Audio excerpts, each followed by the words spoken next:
Le quart de finale entre le Paris FC et le Racing Club de Lens va débuter. Et ça c'est bien ressorti, mais attention le contrôle manqué, encore une fois avec Mendy qui va pouvoir frapper le poteau qui vient sauver Blandine Joly, cette fois qui n'avait pas attiré le ballon, c'est le poteau qui vient repousser la frappe. Le versant droit de l'attaque, après c'est dommage, El Koumir elle n'a pas réussi, Attention El Koumir encore, et l'arrêt d'Inès Marquez qui a sorti la parade qu'il fallait pour laisser le Paris FC à 0-0.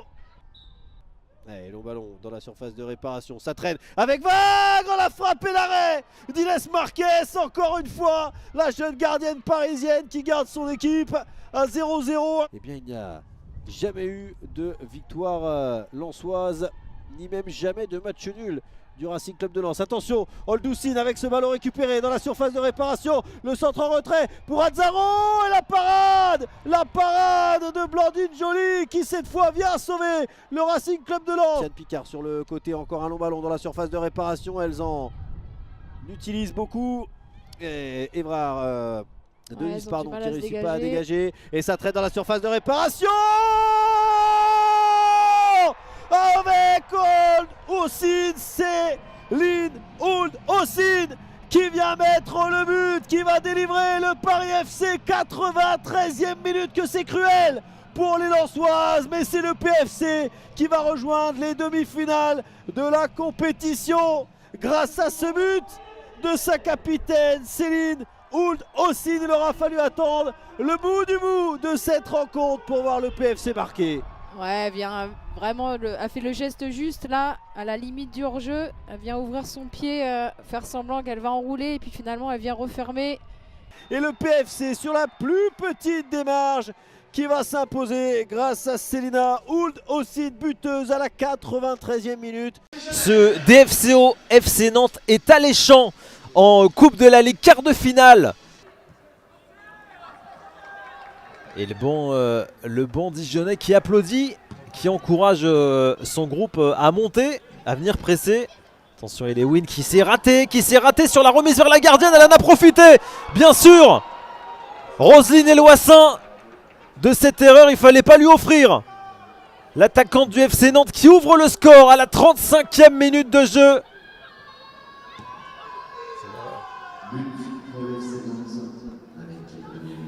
Une imprécision qui se paye cash. Attention, Elewin, encore une erreur, encore une, et peut-être pour le deuxième but du FC Nantes. On n'est pas passé loin du drame juste avant la pause. De Clerc, elle l'a vu démarquer Myriam Terchoun, qui a enfin un petit peu d'espace, et c'est dans ces séquences qu'elle est très forte, lorsqu'elle peut provoquer Myriam Terchoun et lorsqu'elle peut servir ses coéquipières pour l'égalisation. C'est Amy Sirène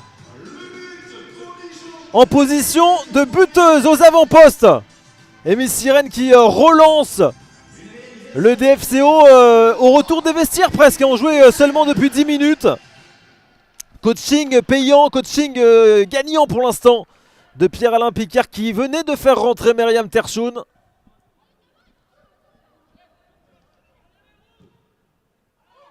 Corner de Léa De Clerc, la tête! Oh le but! Incroyable ce coup de tête, la puissance! Et c'est Dijon qui prend l'avantage. C'est Noémie Carache qui a placé sa tête, la capitaine dijonnaise, ou plutôt Myriam Terchoun? Ouais, c'est Myriam Terchoun, je pense. On va le revoir ce corner. Le ballon qui a été propulsé dans les filets de Katrina Boklatch. Et c'est la capitaine, ouais, c'est bien Noémie Carache, décidément. Attention, Katrina Boklatch qui s'est fait subtiliser le ballon. Le dribble de Nadia Kreziman et la faute. Là par contre, sur un penalty. Sur ce retour de la gardienne du FC Nantes, il n'y avait pas eu de coup de sifflet sur un accrochage sur Colette Nzana. Mais cette fois, il n'y avait pas de doute possible et elle le sait. Le duel de cette fin de match entre De Clerc et Boklatch, c'est au-dessus. Et ça suffira quand même à envoyer le DFCO en demi-finale de la Coupe de la Ligue.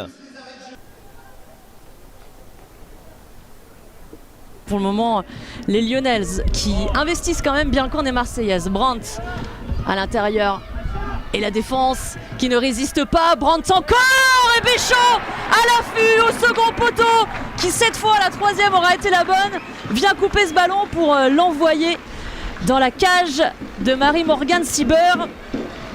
Ça aura été quand même rapide pour l'OL Lyon. Allez, quelques minutes auront été très brèves. Ici, une superbe transversale de Johannes sur Brandt, qui ici, ce mauvais positionnement d'ailleurs de la défenseur, la numéro 24, là, qui n'est pas venue se positionner. Pour l'OL Lyon, on ne pouvait pas plus mal commencer quand même pour les Marseillaises. C'est vrai qu'elles n'auront pas tenu beaucoup le score vierge, ça aurait pu être une des clés, une possibilité pour elles. Et Johannes qui a réussi à centrer pour Brandt face à Sieber, la barre transversale de Jule Brandt, que c'est chaud dans ces 5 premières minutes. Des bons appels de Jule Brandt. Alors vous l'avez peut-être vu lors de la première journée d'Arkeva Première Ligue, c'était déjà face aux Marseillaises et cette très bonne passe de Ben Yaya pour Ada Hegerberg face à Sieber, l'arrêt de Sieber qui va la sortir en corner. On a apprécié la passe, contrôle un peu long de Fatala, pas de conséquences, il y a eu la même situation pour les Marseillaises le week-end dernier, malheureusement pour elles. Et ça avait causé un but. De l'autre côté. Et Brandt qui fait beaucoup de mal quand même sur son côté. La frappe derrière de Ben Yaya, elle a été détournée, le poteau et ensuite le ballon du but pour Inès Ben Yaya. 2-0 pour l'OL Lyon face aux Marseillaises. On garde le même schéma offensif, on écarte côté droit, on prend. On va arriver à la demi-heure de jeu et déjà 2-0 pour l'OL. Qui réussit pour le moment son entrée en lice en quart de finale.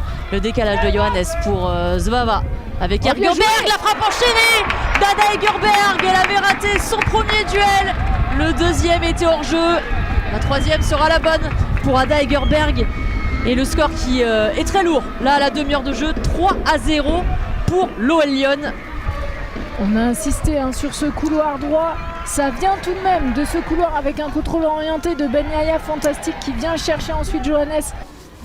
Toujours 3-0 pour l'OL Lyon et une possibilité sur corner. C'est frappé par Ben Yaya à la tête de Moril. Borzig face à Diani. Diani qui peut remettre sur sa milieu de terrain. Le centre Katoto. Oh, une touche de balle, Marie-Antoinette Katoto. Après être rentrée il y a seulement quelques minutes, vous le disiez, elle peut être oubliée dans son positionnement. Elle fait mouche sur l'un de ses premiers ballons. 4-0 pour l'OL Lyon dans ce quart de finale de Coupe L2FP. Ouais, des joueuses avec cette performance et cette expérimentation, on ne peut pas les laisser seules. C'est tout de suite. Super le but. C'est tout de suite voilà, le coup dur après. On le disait à l'instant et vous venez de le rappeler, Mélanie. Pour Marie Alvarez, la numéro 2. Et on n'aura pas d'arrêt de jeu. On va s'arrêter là pour ce quart de finale donc entre l'OL et les Marseillaises. Une victoire large quand même des Lyonnaises, 4-0. Dernier quart de finale de la première édition de cette Coupe de la Ligue du football professionnel féminin. Deuxième chance, la deuxième possibilité. Karchaoui qui avait offert une possibilité de jeu court finalement. Et bien on va reviser cette zone exactement la même, mais cette fois-ci avec des conséquences complètement différentes. Vous aviez eu raison Julie, vous aviez parlé du timing aérien de la brésilienne Isabella. Ça fait 1-0 pour le Paris Saint-Germain. Les coups de pied arrêtés auront donc été la solution à 10 minutes de la fin du temps réglementaire dans cette première période. Et cette qualité, on le voit bien travailler, elle prend bien l'information et là on revient encore une fois au premier poteau et là le bon jaillissement de Isabella qui saute devant ses adversaires directs et qui vient placer cette tête au premier poteau. Bonne attitude, le bon travail au corps de Leroux pour ce centre venu de la gauche, écarté par Jessica Mazo. Et derrière, point de fixation, Benmiliani pour lancer Zemzem, elle a un petit peu de champ, le retour de De Almeida qui va venir au marquage. Zemzem qui fait un petit peu d'intox. Oh, le petit ballon, il est bien fait pour Benmiliani qui a buté sur Océane Toussaint. La grosse occasion de Thonon-Evian en transition. Zemzem, Benmiliani. Et quelle inspiration de Zemzem du pied gauche, toujours orienté vers l'avant. Bouzid, elle va aller buter sur Ornella Graziani. La prise d'information, prise de balle, le petit ballon là pour La Fontaine, très intelligent. Et la frappe décochée, magnifique. L'angle semblait très compliqué pour Marie-Estella La Fontaine qui vient doubler la mise pour le Paris Saint-Germain. Coaching gagnant pour Paolo César. Et ce but, cette jeune joueuse de 17 ans, elle risque de s'en souvenir, l'ancienne Sedanaise. Et tout était parti d'une passe magnifique de Graziani, à l'aveugle. Passe cachée de Graziani qui crée là ce petit temps d'avance et la prise d'information. Et là on donne tout, quelle frappe puissante, petit filet opposé. Anna Bagnolet qui va aller ajuster ce corner premier poteau qui avait été repris dans un premier temps. Et derrière, la possibilité avec Clérac, cette frappe en pivot. Et elle se couche, Océane Toussaint, sur ce ballon pour annihiler cette action. Elle était vicieuse cette frappe en pivot. Il fallait vite jaillir au sol. Elle a très bien fait Océane Toussaint pour aller chercher cette balle. On le voit, Anna Clara qui ne s'est pas posé de questions. Noémie Fattier sur le côté gauche. Elle avait juste devant elle Tarel Imbi Gilbert. Allez, qui va peut-être aller provoquer devant Félicia Goï. Le centre de Noémie Fattier, deuxième poteau. Oh, c'était imparable, le but était quasiment fait sur cette reprise de la tête de Morissin. Et derrière, le geste héroïque de Valentino pour repousser l'échéance. Oh, la tête, elle était magnifique, Almeida. Fattier dans l'axe. Bien joué. C'est bien fait dans la profondeur. Le face-à-face, la première feinte de Moustache. Est-ce qu'elle a pas un peu trop poussé son ballon? Non. Elle a réussi à redresser pour le doublé de La Fontaine. 3-0. Elle aura fait le festival là sur cet appel. Magnifique, la prise de la profondeur. Derrière le dribble, la feinte de Moustache. Elle élimine la gardienne avant de redresser. Doublé et 2-0. Et quelle entrée de Marie-Estella La Fontaine. Quel sang-froid, quelle audace, quel génie. Tout y est, la réalisation technique. On le voit, petite semelle pour éliminer et après pour éliminer la gardienne, donc Déviant. Ah, magnifique. Et qui arrive en angle fermé à redresser donc cette balle pour le mettre au fond des filets. Mais magnifique, elle a feinte devant la gardienne. 5,50 et c'est bien capté par Océane Toussaint avec autorité. Et c'est ainsi que se termine ce dernier quart de finale. Qualification du Paris Saint-Germain qui retrouvera le Paris FC en demi-finale. On connaît donc le dernier carré de cette première édition de la Coupe LFFP. L'OL qui croisera avec Dijon, le PSG qui s'offrira un derby contre son meilleur ennemi, le Paris FC. Et fin d'histoire, fin d'une très très belle histoire écrite par Thonon Evian qui n'aura jamais renoncé dans ce match, qui aura pesé dans le scénario et qui aura dû s'incliner contre plus fort tout simplement.